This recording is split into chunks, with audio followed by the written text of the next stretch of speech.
Até então, a maioria era: "No, tô me sentindo bem, senta o dedo, vamos lá, vamos lá". E só quando algum médico fala: "Ó, seu exame tá assim, assim, assado". Eu vejo, e com bastante preocupação, aonde há um estereótipo que o esporte está matando. Eu não vejo dessa maneira. E a gente tem um termo que a gente usa muito no nosso dia a dia, que é chamado menos é mais. Menos às vezes é mais eficiência. E às vezes menos carga anabólica representa mais eficiência também, mas ganhos. E quando você tem menos carga anabólica para aquele coração que já está com cardiotoxicidade, que já está com certo grau de insuficiência, ele não performa bem. É que o Alexandre fala, a genética, se você não tiver uma genética do coração, provavelmente você não vai chegar abaixo do Olímpia, no Olímpia, E eu vou tocar nesse assunto agora. não é? É saber aonde o calo aperta, é o que muitos atletas não sabem dosar. Mete lá os exames clínicos, faz o exame do coração, aí vê que é hora de tirar o pé. Muita gente está morrendo e nem todos eles são atletas. A gente está vendo pessoas no dia a dia, no cotidiano, pelo uso descontrolado e por muito tempo de altas doses de testosterona, o coração está dando pau. Mas a gente sabe que no esporte isso se agrava na reta final por conta de acelerar ainda mais e entrar outras substâncias, como diuréticos, T3, T4, que faz colocar lá naquela bomba que estava com um pavio curto, o fogo que faltava. Conta pra gente, Alexandre, eh, o que está acontecendo na reta final? Aonde que os atletas estão errando?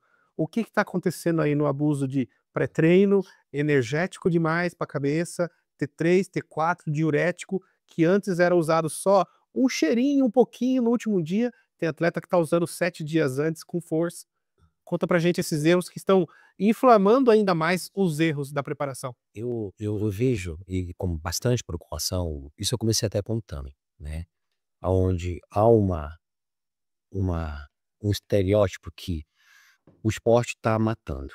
Eu não vejo dessa maneira. O esporte do bodybuilding, ele traz danos muito pesado, como qualquer outro esporte de alta performance, mas ele tem um peso maior porque você está lidando com substâncias que aumentam o risco cardiovascular seu de forma direta.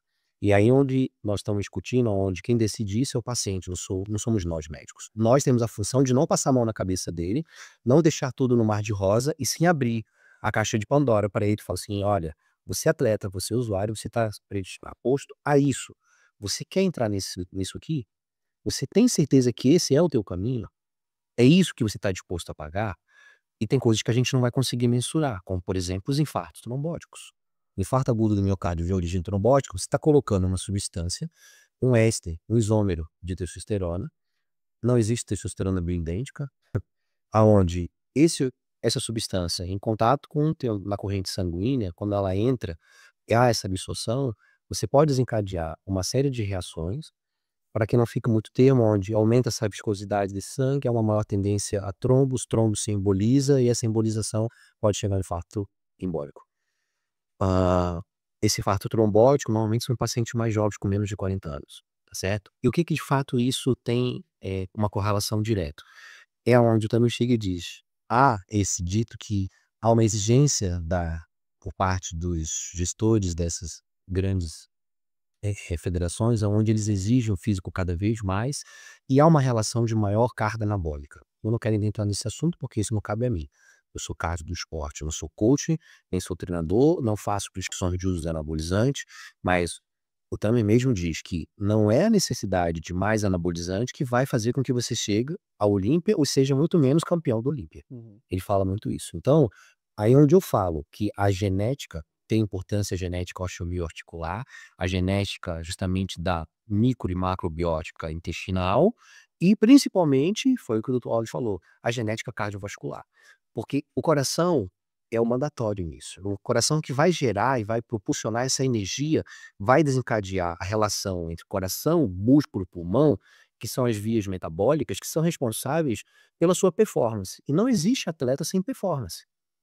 Então, até mesmo a utilização desse anabolizante que você está ingerindo, a otimização da sua dieta, se você não tem um sistema cardiovascular ativo, sano, plausível, aí o estímulo que você está exercendo nesse músculo, Não adianta você pedir para ele que ele não vai te dar. Hum. Então o teu corpo, às vezes, a tua performance está estagnada, porque você tem um problema cardíaco, atleta, que você não está tratando.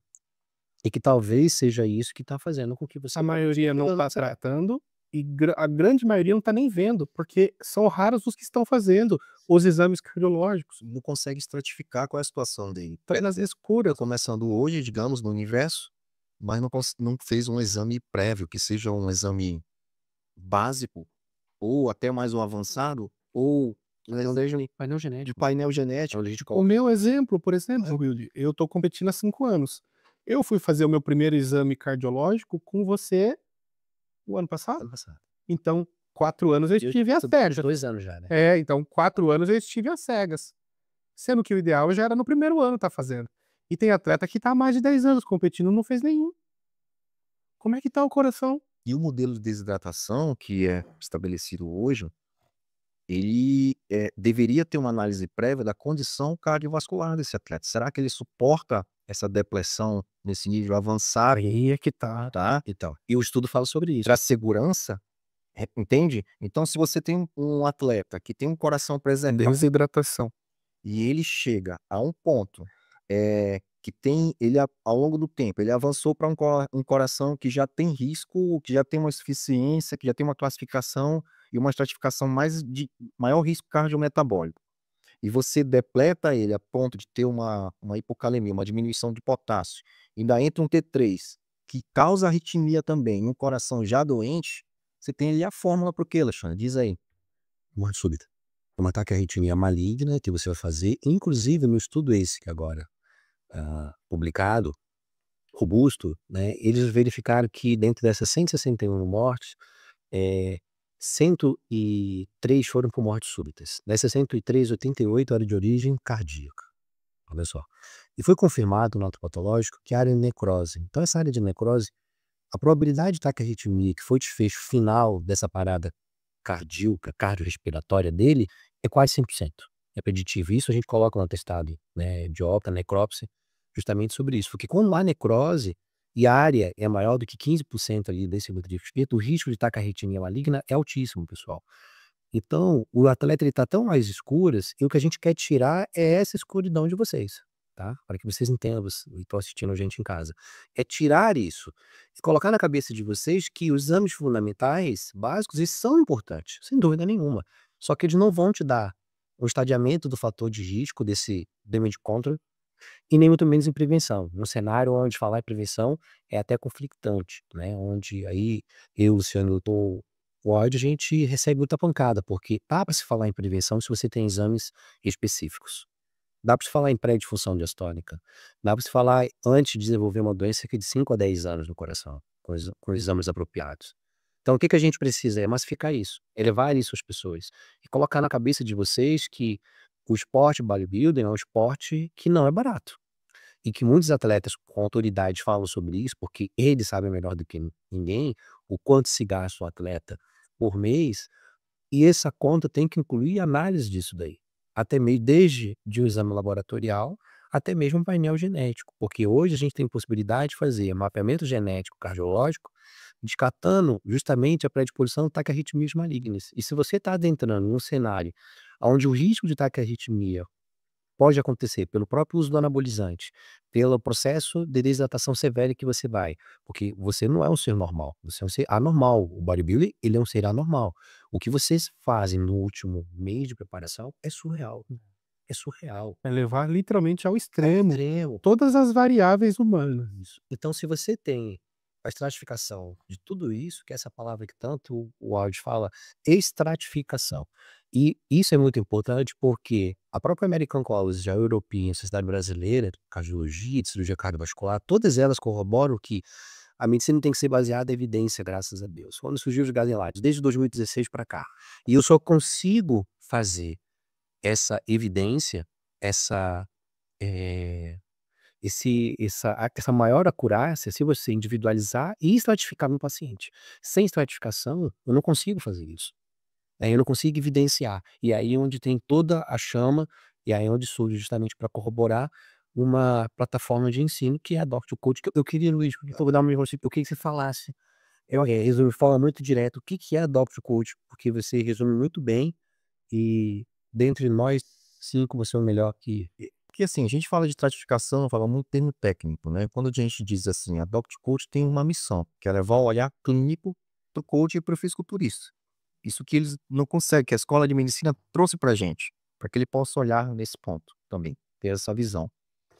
E quando a gente fala de estratificação, talvez fica difícil entender o que é estratificação, estadiamento. É a condição clínica aí, que vem por uma série de análises, de sintomas, de exames laboratoriais, de exames genéticos, de exames que vêm com exames específicos de maquinário da cardiologia, que você compila esses dados e a gente tem uma análise para gerar relatórios médicos e dali gerar um estadiamento, que é o grau normal, moderado, avançado, vamos dizer assim. Ou seja, é ter ali todos os parâmetros das variáveis do atleta. Todos. É como se fosse botar na mesa ali todos os resultados, todas as variáveis. Mas ainda criar os dados. Para ele criar um dashboard dele completo, Legal. tá? Onde você tem um banco de dados deles. A gente não tem nada nem Um local único, uma Não, plataforma. na verdade já tem a parte cardiológica, a gente tem divisões de muitos outros. Daí você, eu digo no geral do esporte, e vem esse controle. É por isso que eu falo, você tinha uma plataforma que envolva desde análise de sono, a teste genético, a coisas básicas e avançadas. E que você é o portador daqueles dados, porque existe a portabilidade de dados, que é onde eu entro nesse cenário como um especialista em real tecnologias de saúde. E você compila esses dados. Só que, talvez, para o coach que vai estar na ponta e ele lê um laudo de uma ecocardiografia e dizer que tem o que, por exemplo, no laudo da ecocardiografia, Com o strain eu trabalho no miocárdio, com a diminuição do strain eu trabalho do miocárdio, com eficiência tá com uma miocárdica. classificação X, né? Ele não saiba ler isso. Então a gente vai traduzir isso para ele, para que ele possa dizer: eu sei como está o meu atleta, qual é a condição. Ou o próprio atleta, eu sei qual é a minha condição. Devo competir ou não? Devo fazer uma desidratação severa ou não? Mas Devo competir com ou sem desidratação? quantas vezes eu devo competir no ano? Nossa, olha Perfeito. quanta informação, pessoal, o treinador vai ter para poder trabalhar com alta performance no seu atleta. Ou se deve ou não trabalhar, sim ou não, com aquele atleta esse ano, ou pula para o próximo, tira o pé um pouco, vamos cuidar, né? Isso que você está falando, Hugo, a gente já faz pela parte cardíaca. E de um ano para cá, a gente começou a estender isso pela parte metabólica, condutor óptio. Vou dar exemplo do, posso aqui falar, posso abrir a caixa Pandora, o Jabosco. O Jabosco é o nosso atleta, aonde permite isso, inclusive falou já na rede. E o que que acontece? Com o Jabosco, ele vinha com acompanhamento cardiometabólico, aí aonde acusou que a parte nefrológica dele começou a ir um pouco hepática, a se exacerbar de quase 3 anos de preparações direto e que eu, particularmente, brigando com ele, que ele teria que fazer um recover, né, a ponto de eu chegar e falei assim: olha, eu não vejo condizente você ir pro Arnold Ohio esse ano, porque eu acho que você, em sua sede de palco, tem que parar e você precisa fazer um processo de recover baseado nesses dados que nós temos aqui, que não é o caso. Eu já acho que tá bem, mas o que que acontece? A gente consegue ter o prognóstico dele, a gente vê a evolução dele, a gente compara isso junto com o Pacho, e a gente viu sintomas com o Pacho 1. E o Pacho me diz assim: Doc, se você não aprova, eu não vou aprovar, já tô dizendo isso pra ele. Legal. Então foi difícil, ele ficou um pouco desanimado nesse primeiro momento, mas ele entendeu e hoje a gente, inclusive, então semana passada, hoje foi aniversário dele, na semana passada, e a gente começou, e ele agradece justamente por isso, porque hoje o desempenho dele nessa preparação até agora, com o Curitiba, onde ele vai subir, ele percebe a melhora dessa evolução desse treino junto com o treinador dele, né? E aí onde com o Ribeiro, e aí onde a gente consegue justamente encarar isso, a importância. Fiz uma carta para o Arnold explicando que não é que o atleta tinha um problema grave de saúde, mas sim que ele necessitava de parâmetros que nós tínhamos. Coloquei isso, um descanso, e direcionamos, ele levou, encaminhou para a direção do Arnold e explicou por que o atleta não vai, uma forma até de ser formal, educado, né? E solícito à instituição que fez o convite a esse atleta. Então, E foi uma análise muito bem feita que vocês fizeram e de muita sabedoria de instruir ele a parar naquele momento, fazer um recovery para voltar melhor.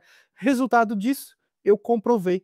2 semanas atrás eu estava com ele lá em Goiânia, a gente foi fazer um evento lá e ele, em reta final, estava super bem disposto para ainda fazer uma viagem, ir lá trabalhar, fazer presença VIP no evento, 2 dias de trabalho, com o atleta sair da casa dele em reta final é trabalho.